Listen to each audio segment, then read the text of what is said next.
அடுக்கடுக்காய் சில வீடியோக்கள் வெளியாகி கொண்டிருக்கின்றன. இந்த வீடியோக்கள் உள்ளபடியே பெரும் அதிர்ச்சியை தரக்கூடிய வீடியோக்களாகத்தான் இருக்கின்றன.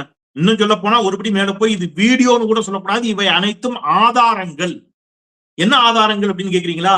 இந்த தூய சக்தி அப்படின்னு சொல்றாங்க இல்லையா, இந்த தூய சக்தியினுடைய முகத்திரையை கிழித்து தொங்கவிடக்கூடிய ஆதாரங்களாக இவை அமைந்திருக்கின்றன. தூய சக்தியின் முகத்திரை கிழிந்து தொங்குகிறது. ஊழல் ஊழல் புறையோடி போய் கிடைக்கிறது இந்த அரசுல. என்னங்க 40 நாளுக்குள்ளேவா நீங்க அப்படி சொல்றீங்க? ஆமா, நான் என்ன வைகோவா? 40 நாளில் ஊழலற்ற ஆட்சியை தந்து கொண்டிருக்கிறார் விஜய் என்று பாராட்டு பத்திரம் கொடுப்பதற்கு. நீங்க பாராட்டு பத்திரம் கொடுக்கணும்னா 5 வருஷம் வெயிட் பண்ணுங்க. அட்லீஸ்ட் ஒரு வருஷமா வெயிட் பண்ணுங்க. 40 நாளுக்குள்ள இவ்வளவு அப்பட்டமாக ஊழல் குற்றச்சாட்டுக்கள் ஆதாரங்களோடு வெளியாகி கொண்டிருக்கின்ற பொழுது இந்த அரசு ஊழலுக்கு அப்பாற்பட்ட அரசு என்று சிலர் பாராட்டு பத்திரம் வாசிப்பது அப்படிங்கிறது ரொம்ப வேதனையா இருக்குது. உள்ளபடி அதுவும் யாரெல்லாம் போய் மிரட்டியிருக்காங்க தெரியுமா? ஒரு வீடியோ இருக்குது, நீங்க பாருங்க. ஒரு வயசான அம்மாவை போய் மிரட்டி காசு புடுங்குற கூட்டமாக இன்றைக்கு இந்த தாவேகா கூட்டம் இருக்கிறது. வணிகர்களை மிரட்டின வீடியோ எல்லாம் வந்திருக்குது. நீங்க ஒவ்வொரு வீடியோவும், நான் திருப்பி சொல்றேன், இது அதிர்ச்சி தரும் வீடியோக்கள் மட்டுமல்ல, இவை அனைத்தும் ஆதாரங்கள். அந்த ஆதாரங்களோடு நாம் இன்னைக்கு என்ன செய்ய போறோம்?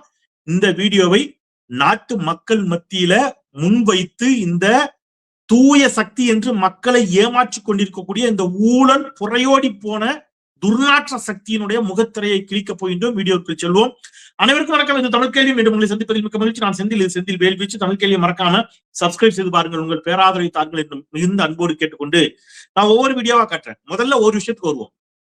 இவங்க திமுக மீது வைத்த குற்றச்சாட்டு என்ன தெரியுமா? நீங்க மக்களை ரொம்ப பாடுபடுத்துறீங்க, மக்களை அப்படி கஷ்டப்படுத்துறீங்க, அப்படி இப்படி ஊழல் இப்படின்னு ஒரு விமர்சனத்தை வச்சாங்க. ஆனா கடந்த 5 ஆண்டு கால ஆட்சியில உள்ளபடியே திமுகவினர் நியாயமாக தாங்கள் பாதிக்கப்பட்டா கூட போலீஸ் ஸ்டேஷன் பக்கம் போறதுக்கு யோசிச்சு தயங்கி நின்னாங்க. ஏன்னா காவல் நிலையத்துக்கு போனாலே திமுக காவல் நிலையத்தில் கட்ட பஞ்சாயத்துன்னு ஒரு செய்தியை ஊடகங்கள் பொய்யாக திரித்து பரப்பி விடுகிறது அப்படிங்கிற அச்சத்துல உள்ளபடியே அடிவாங்கின திமுக காரங்க கூட போலீஸ் ஸ்டேஷன்ல போயிட்டு என்னங்க இப்படி பண்றாங்க அப்படின்னு கேட்கறதுக்கு தயங்கி, ஏன்னா ஆளுங்கட்சியாக இருக்கிறோம், நாம பொறுமையாக போவோம், இந்த ஊடகங்கள் சமூக வலைதளங்கள் நமக்கு எதிராக இருக்குதுன்னு அவ்வளவு போன காலம். ஆனா இன்னைக்கு என்ன நடக்குது தெரியுமா? ஆட்சிக்கு 1 மாதத்தை தான் நிறைவு செய்திருக்கிறது இந்த அரசு. ஒரு வயசான அம்மாட்ட போய் என்ன பண்ணி கேக்குறாங்க? மிரட்டி, அந்த அம்மா 3 நாளா எங்களை மிரட்டுறாங்க. 50,000 ரூபாய் கொடுன்னு கேக்குறாங்க. எதுக்கு 50,000 ரூபாய் அந்த அம்மாட்ட இருந்து கேக்குறாங்க தாவேகா காரங்கன்னு கேட்டா, அந்த அம்மா வீடு கட்டுறாங்க. அந்த அம்மா வீடு கட்டுறதுக்கு இவனுக்கு எதுக்கு கப்பம் கட்டணும்? கவர்மெண்ட்டுக்கு பணம் கொடுத்தா சரி. நான் எங்களை வாழ விடாம 50,000 ரூபாய் கொடுத்தாத்தான் நீ வீடு கட்ட முடியும் சொல்லி தாவேகாவினர் எங்களை மிரட்டுகிறார்கள் என்று அந்த அம்மா கண்ணீரோடு இந்த அறிவு சார்ந்த தமிழ் சமூகத்தின் முன்னால் நின்று தனக்கு நீதி கேட்கிறாங்க அந்த அம்மா. இப்ப அந்த அம்மாவுக்கு யார் நீதி கொடுக்க போறது? இதுவே திரைப்படமாக இருந்தா இதுக்குள்ள ஐயா விஜய் அவர்கள் டர்ன்னு பைக் எடுத்து டுர்ன்னு கிளம்பி டுமில் சண்டை போட்டு அந்த அம்மாவை காப்பாத்தி ஒரு பாட்டு பாடியிருப்பார். ஆனா முதலமைச்சர் ஆகிவிட்டார். இது குறித்து வாயே திறக்காம மௌனம் சாதிக்கிறார். நீங்க அந்த அம்மாவுடைய கண்ணீரை அந்த அம்மா சொல்லிதான் நீங்க அப்படியே கேளுங்க தயவுசெய்து. அப்பதான் நான் ஏதோ இந்த அரசுக்கு எதிராக பேசணுங்கிறதுக்காக பேசுற மாதிரி உங்களுக்கு தோணும். இந்த அம்மா சொல்றதை நீங்க கேளுங்க. இன்னொரு அதிர்ச்சியான வீடியோ இருக்குது. அது வணிகர்களை எப்படி மிரட்டுறாரு தாவேகா எம்எல்ஏ அப்படிங்கிற ஆதாரத்தையும் நான் உங்களுக்கு காட்டுறேன். இப்ப அந்த அம்மா பேசின வீடியோ பாருங்க.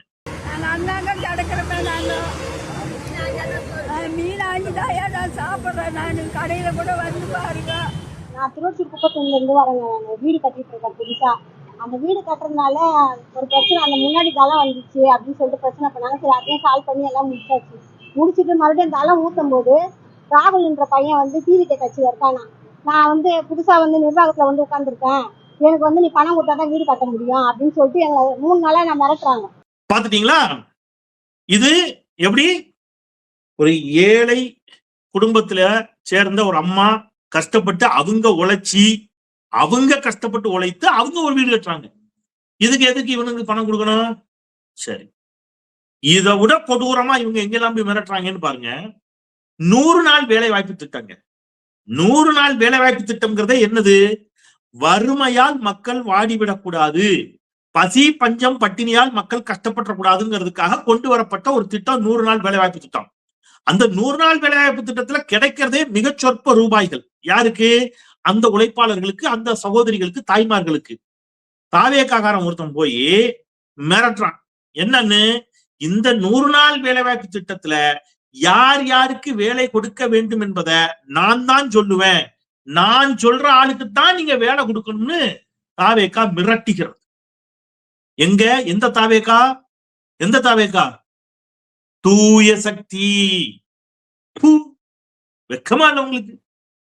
இது தூய சக்தி. அது ஒரு அப்பாவி சகோதரிகள்கிட்ட போய் 100 நாள் வேலைவாய்ப்பு திட்டத்துல கூட மிரட்டி காசு வாங்குற ஒரு சக்தி எப்படி தூய சக்தியா இருக்கும்?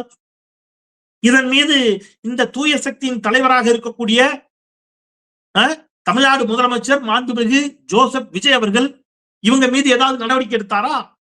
இவர்களை சட்ட ரீதியாக இவர்கள் மீது நடவடிக்கை எடுத்தாரா? அல்லது கட்சி ரீதியாகத்தான் நடவடிக்கை எடுத்தாரா?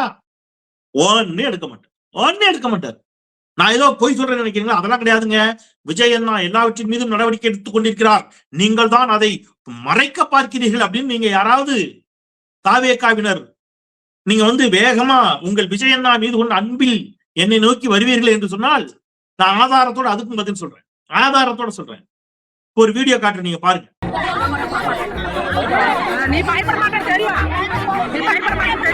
சேலம் மாவட்டம் ஓமலூர் அருகே 100 நாள் வேலை திட்டத்தில் தான் குறு நபர்களுக்கு வேலை வழங்க வேண்டும் என கூறி கத்தியுடன் வந்த தாவேக்கா நிர்வாகி வாக்குவாதத்தில் ஈடுபட்ட வீடியோ சமூக வலைதளங்களில் வெளியாகியுள்ளது. ஆலந்தூர்ல வேம்புலி அப்படின்னு ஒரு தாவேக்கா நிர்வாகி வீட்டில கணவனை இழந்து தனியாக இருக்கக்கூடிய ஒரு பெண்ணிடம் போய் பாலியல் ரீதியாக அத்துமீறினார் என்று அந்த பெண் கொடுத்த புகாரில் கைது செய்யப்பட்டு விடுவிக்கப்பட்டவர். அவர் மீது நாங்கள் நடவடிக்கை எடுத்து விட்டோம் என்று இந்த தாவேக்கா சொன்னது. ஆனா அந்த வேம்புலி அங்க தாவேக்கா எம்எல்ஏவோடு பொது நிகழ்ச்சியில் கலந்து கொள்கிறார் என்ற வீடியோ வெளியாகுது. என்னன்னு சொல்லுவீங்க? இத என்ன சொல்லுவீங்க? அப்ப இவங்க நடவடிக்கை எடுக்கிற லட்சணத்தை பாத்தீங்களா? நான் ஒரு ஆதாரம் தர்றேன். நீங்க ஸ்பா நடத்தி, ஸ்பாங்கிற பேர்ல பாலியல் தொழில், எப்படி ஸ்பாங்கிற பேர்ல பாலியல் தொழிலில் பெண்களை தள்ளியதாக ஒருவர் கைது செய்யப்படுகிறார். அவர் யாருன்னு கேட்டீங்கன்னா, விஜய் மக்கள் மன்றமாக இருந்த பொழுது அந்த மக்கள் மன்றத்தில் இருந்த விஜய் கட்சியை சேர்ந்தவர், விஜய் மக்கள் மன்றத்தை சேர்ந்தவர். ஊடகங்கள், அனைத்து ஊடகங்களும் செய்தியா இருக்குது, நான் அதை காட்டுறேன். இப்ப அவரு சிறை கைது செய்யப்பட்டு சட்ட ரீதியான தண்டனைக்கு உள்ளாக்கப்பட்ட ஒருவர் இன்னைக்கு தாவேக்காவில் இருக்கக்கூடிய முக்கியஸ்தர்களோடு அவர் என்ன செய்யறாரு, இணக்கமாக வலம் வருகிறார் அப்படிங்கிற செய்தி வெளியாகுது. என்ன சொல்ல போறீங்க? இவங்க நடவடிக்கை எடுப்பாங்கன்னு நீங்க சொன்னீங்களே, அதுக்காக நான் சொல்றேன், இவர்கள் யார் மீதும் நடவடிக்கை எடுத்தது இல்லை, நடவடிக்கை எடுக்க மாட்டாங்க. இவங்க நடவடிக்கை எடுப்பாங்கன்னு சொல்றீங்கல்ல, நான் இப்ப ஆதாரத்தோட ஒரு செய்தி சொல்றேன். இவங்க நடவடிக்கை எடுப்பாங்க அப்படிங்கன்னா, ஸ்ரீவைகுண்டம் தாவேக்கா எம்எல்ஏவின் மீது இவங்க நடவடிக்கை எடுத்துக்கணும். ஸ்ரீவைகுண்டம் தாவேக்கா எம்எல்ஏ மீது இவங்க நடவடிக்கை எடுத்துக்கணும். ஏன்? 2 குற்றச்சாட்டு. ஒன்று, இவங்க கட்சியை சேர்ந்த பெண்கள் ஸ்ரீவைகுண்டம் எம்எல்ஏவின் மீது பாலியல் குற்றச்சாட்டு சொன்னாங்க, விடுங்க, அதுல நடவடிக்கை எடுக்கல. விடுங்கன்னா அதை விட்டுட்டு போங்கன்னு சொல்ல வரல, அதுல நடவடிக்கை எடுக்கல. அடுத்தது இன்னொரு பிரச்சனை வருது. என்ன தெரியுமா? அங்க இருக்கக்கூடிய சந்தை, அந்த சந்தையில போய் அந்த சந்தையில ஏலம் எடுத்து முறையாக வியாபாரிகள் என்ன செய்யறாங்க, அங்க வியாபாரம் பண்ணிட்டு வர்றாங்க. அந்த வியாபாரிகளிடம் போய் லட்சக்கணக்குல எனக்கு மாமூல் தந்தாத்தான் இந்த சந்தையில நீங்க தொழில் செய்ய முடியும் என்று ஸ்ரீவைகுண்டம் எம்எல்ஏ மிரட்டினார், எங்களை மிரட்டுகிறார் என்று பகிரங்கமாக அந்த வணிகர்கள், வியாபாரிகள் ஊடகங்களிடம் பேசிய பேட்டி இருக்குது. அந்த பேட்டியை நான் காட்டுறேன், அந்த காட்சியை நீங்க பாருங்க. அதன் பிறகு இது தூய சக்தியா பூ அப்படின்னு காரி துப்புற துர்நாற்ற சக்தியா அப்படின்னு நீங்களே முடிவு பண்ணுங்க. இப்ப அந்த வீடியோ பாருங்க. 60-70 வருஷமா அந்த சந்தை நடந்துட்டு இருக்கு, எந்த பிரச்சனையும் கிடையாது. ஆனால் இவர் சட்டமன்ற உறுப்பினராக வந்த உடனே அந்த ஏலம் எடுத்தவங்களை கூப்பிட்டு எனக்கு பங்கு தான், இல்லைன்னா எனக்கு வாரத்துக்கு இவ்வளவு ரூபாய் தாண்டி கேட்காரு. அவங்க ஏலம் எடுத்தவங்க எங்களால தர முடியாது அப்படின்னு சொல்றாங்க. இவங்க ரூமுக்குள்ள அடைச்சு வச்சு சந்தை நிறுத்தப்பட்டது அப்படின்னு சொல்லி கையெழுத்து போடுறியா இல்லையான்னு சொல்லி மிரட்டி பயங்காட்டி அந்த சந்தை நிறுத்தப்படும் சொல்லி இருக்காரு. அவன் திறக்க விடல, நாம திறப்போம் பொதுமக்கள் திரண்டதுனால இன்னைக்கு சட்டமன்ற உறுப்பினர் நான் அப்படி சொல்லவே இல்லை. பாத்துட்டீங்களா? அப்போ ஸ்ரீவைகுண்டம் எம்எல்ஏ மீது ஏற்கனவே எவ்வளவு புகார் இருக்குது. அப்ப நீங்க நல்லா கவனிச்சுட்டு வாங்க. ஒரு அம்மா வீடு கட்டுது, அதுல போய் காசு கொடுக்குறாங்க. 100 நாள் வேலைவாய்ப்பு திட்டத்துல ஒரு தாவேக்காரன் போய் மிரட்டுறான்.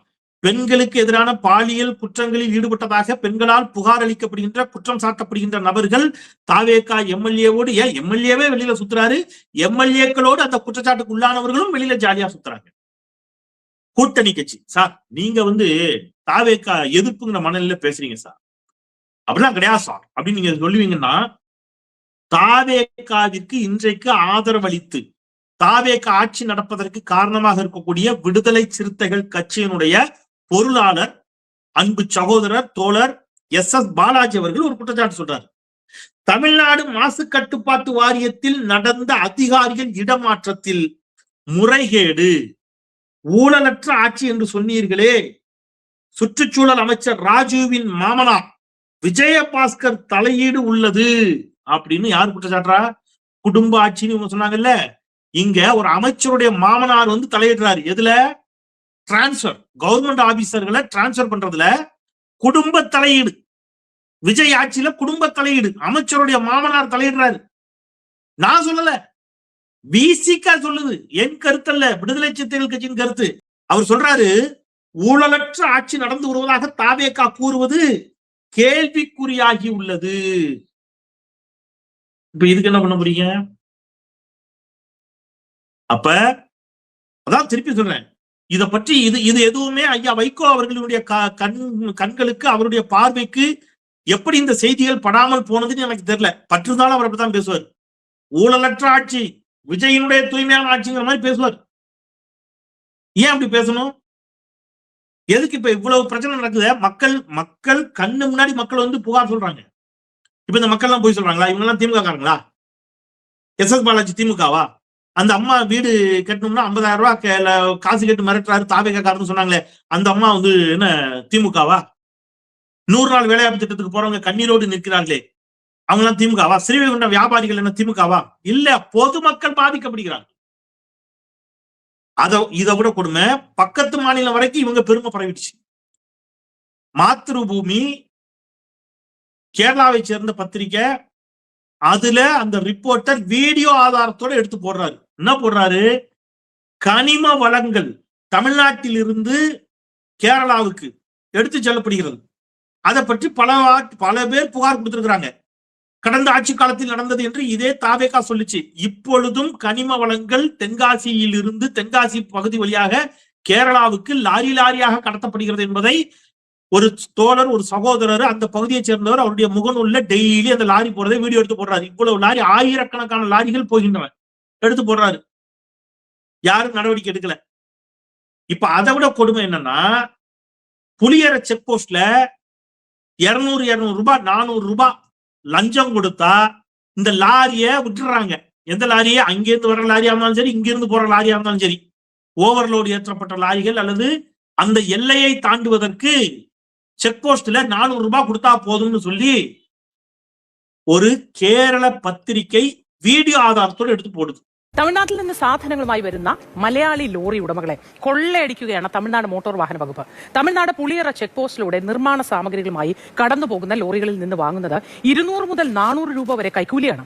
ഒരു രാത്രി ഇവിടുത്തെ ഉദ്യോഗസ്ഥർ കീശയിലാക്കുന്നത് എത്ര രൂപയാണെന്നറിയാമോ? ഭാരം രേഖപ്പെടുത്തിയ സർട്ടിഫിക്കറ്റ് ആർടിഒ ചെക്ക് പോസ്റ്റിൽ നൽകണം. പക്ഷേ സർട്ടിഫിക്കറ്റ് മാത്രം പോരാ, 200 രൂപയിൽ കുറയാത്ത ഒരു നോട്ടും അതിന്റെ ഒപ്പം വെക്കണം. പണം എത്ര കൂടിയാലും കുഴപ്പമില്ല, 200-ൽ താഴരുത്. 400 ரூபாய் ஒரு லாரிக்கு அப்படின்னா ஒரு 500-1000 லாரி போச்சுன்னா என்னாச்சு? எவ்வளவு ரூபான்னு யோசிச்சுங்க. 500 லாரி போனாலே கிட்டத்தட்ட 2 லட்சம் ரூபாய். 1000 லாரி எல்லாம் போச்சுன்னா 4 லட்சம் ரூபாய். ஒரு நாளைக்கு மினிமம் 2 லட்சம் ரூபாய், மேக்சிமம் 4-5 லட்சம் ரூபாய் ஒரு நாளைக்கு அந்த ஒரு செக் போஸ்ட்ல. இப்ப இந்த இதுல யாருக்கு பங்கு போகுது? யாருக்கு பங்கு போகுது? விஜய் இதுக்கு பதில் சொல்லுவாரா இல்லையா? அப்ப பாட்டிலுக்கு 10 ரூபான்னு பாட்டு பாடினாரே, இப்ப பாட்டிலுக்கு 20 ரூபாய் வாங்குகிறார்களே, இந்த 20 ரூபாயில யாருக்கு பங்கு போகுது? 20 ரூபாய் ஊழலா இல்லையா? மூட்டைக்கு 40 ரூபாய் வாங்குறாங்க திமுக ஆட்சி காலத்தில் டெல்டா மாவட்டத்தில் என்று சொன்னார் விஜய் அவர்கள். இன்றைக்கு மூட்டைக்கு 60 ரூபாய் வாங்கப்படுகிறது என்று டாக்டர் அன்புமணி ராமதாஸ் குற்றம் சாட்டுகிறார். நான் ஏன் குற்றச்சாட்டு கூட இல்ல. அப்ப பிசிகா இந்த ஆட்சியின் மீது லஞ்ச ஊழல் குற்றச்சாட்டை வைத்திருக்கிறது. பாட்டாளி மக்கள் கட்சி இந்த ஆட்சியின் மீது இந்த குற்றச்சாட்டை வைத்திருக்கிறது. பொதுமக்கள் இந்த ஆட்சிக்கு வந்த ஒரே மாசத்துல இப்படி எங்க கிட்ட காசு கேட்டு மிரட்டுறாங்க, கட்ட பஞ்சாயத்து செய்கிறார்கள் என்று பொதுமக்கள் புலம்புகிறார்கள். செங்கல் சூளை அதிபர்களிடம் போய் லட்சக்கணக்கில் காசு கொடு, இல்லைன்னா உன்னைய செங்கமால் நடத்த விட மாட்டேன், செங்கல் சூளை நடத்த விட மாட்டேன் என்று தாவேகா நிர்வாகி மிரட்டியதை நாம பார்த்தோம். அவங்க ஆதாரத்தோட வந்து சொன்னாங்க. வண்டல் மண் எடுக்க செல்லும் விவசாயிகளிடம் போய் வண்டல் மண் எடுக்கணும்னு சொன்னா அந்த குளத்துல இருந்து இந்த நீராதாரங்களை வந்து சுத்தப்படுத்தி அங்கிருந்து அதை ஆழப்படுத்தி வண்டல் மண் எடுத்துக்கொள்வதற்கு அரசு அனுமதிக்கிறது. அந்த மண்ணை எடுக்கிறதுக்கு எனக்கு காசு தரலைன்னா எடுக்க விட மாட்டேன்னு மிரட்டியதாக அந்த விவசாயிகள் வந்து குற்றம் சாட்டுகிறார்கள். அப்ப ஆட்சிக்கு வந்து ஒரு மாசத்துக்குள்ள இது எல்லாவற்றையும் விட மேலாக நம்ம புஷி ஆனந்த் இருக்காரு, புஷி ஆனந்த் அரசு வழக்கறிஞர்களை நியமிப்பதற்கு சில லட்சங்களில் தொடங்கி 30-35 லட்சம் வரை லஞ்சம் பெற்றுக்கொண்டு ஊழல் செய்து அரசு வழக்கறிஞர்களை நியமிப்பதற்கு அவர் துணை போனார் என்று சொல்லி அவர் கட்சியை சேர்ந்த தாவேகாவை சேர்ந்த ஒரு பெண் வழக்கறிஞர் சுப்ரீம் கோர்ட் வரைக்கும் போயிட்டாங்க. இதை பத்தி ஏதாவது விசாரிச்சுக்கலாம். சில இணைய செயற்பாட்டாளர்கள் சொல்லுகிறார்கள் இந்த வழக்கறிஞர்கள் நியமனத்துல மட்டும் கிட்டத்தட்ட 100 கோடி ரூபாய்க்கு மேல முறைகேடு நடந்து இருக்கிறது தாவேகா ஆட்சியில.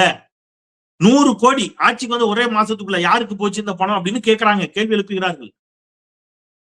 இப்ப இது உண்மையா இல்லையா? உண்மை என்றால் இதன் மீது யார் மீது நடவடிக்கை எடுக்க போறீங்க? பொய்னா நீங்க வந்து அதை வந்து ஆதாரத்தோட மக்களுக்கு இல்ல அப்படி நடக்கல அப்படிங்கறத தெளிவுபடுத்த வேண்டிய தேவை இருக்கிறது. உங்க கட்சியை சேர்ந்தவங்க தான் அந்த குற்றச்சாட்டை சொல்றாங்க. அப்ப ஒரே மாசத்திற்குள்ள இவ்வளவு லஞ்சம், ஊழல், கட்ட பஞ்சாயத்து, அராஜகம், 100 நாள் வேலைவாய்ப்பு திட்டத்தை தொடங்கி ஒண்ணுலயும் போய் மிரட்டுறது. இந்த நீங்க எனக்கு ஒன்னே ஒண்ணுதாங்க, இது தாவேகா ஆட்சியில் நடக்குங்கிறது எதிர்பார்த்ததுதான். ஆனா இதற்கு தூய சக்தி தூய ஆட்சின்னு பேர் வைக்காதீங்க. அது இதை இட்லின்னு சொன்னா சட்னியோட நம்பாது. சரியா? நீங்க வந்து பெருந்தலைவர் காமராஜர் படத்தை வைப்பதாலேயே இந்த ஆட்சி என்ன ஆயிராது, பெருந்தலைவர் காமராஜரை போல ஆட்சி செய்யணும். இப்ப நீங்க பெருந்தலைவர் காமராஜர் படத்தை வச்சிருக்கிறீங்க, அது போதாது. பெருந்தலைவர் காமராஜரை போல ஆட்சி நடத்தவும் என்ன செய்யணும்? தூய சக்தின்னா அப்படி இருக்கணும், பெருந்தலைவரை போல இருக்கணும், பெருந்தலைவர் காமராஜரை போல இருக்கணும். இருந்துட்டு நீங்க தூய சக்தின்னு சொன்னீங்கன்னா நாங்க ஏத்துக்கிடுவோம். நீங்க பண்றதெல்லாம் என்ன வேலை? லஞ்சம், ஊழல், அராஜகம், அட்ராசிட்டி இவ்வளத்தையும் பண்ணிவிட்டு தூய சக்தி. சரியா? எனவே ஒரே மாதத்திற்குள் இந்த அரசு இவ்வளவு ஊழல் குற்றச்சாட்டுகளுக்கு, முறைகேடு குற்றச்சாட்டுகளுக்கு, லஞ்ச குற்றச்சாட்டுகளுக்கு, கட்ட பஞ்சாயத்து குற்றச்சாட்டுகளுக்கு உள்ளாகி இருப்பது அப்படிங்கிறது ஒரு மாசத்துக்குள்ள, ஒரே மாசத்துக்குள்ள இந்த அரசு இவ்வளவு குற்றச்சாட்டுகளுக்கு உள்ளாகி இருக்குதுன்னா இன்னும் இந்த அரசு 5 ஆண்டுகள் நீடிக்கின்ற பொழுது எத்தனை ஊழல்களை இந்த அரசு செய்யக்கூடும் என்பதை நான் அறிவார்ந்த தமிழ் சமூக மக்களின் பார்வைக்கு விடுத்து விடைபெறுகின்றேன். மீண்டும் மற்றொரு வீடியோவில் உங்களை சந்திக்கின்றேன். தொடர்ந்து தமிழ் கேள்வியை பாருங்க, உங்கள் பேராதரவை தாருங்கள் என்று கேட்டு விடைபெறுகின்றேன். குரலற்றவர்களின் குரலாய் நான் செந்தில். நன்றி.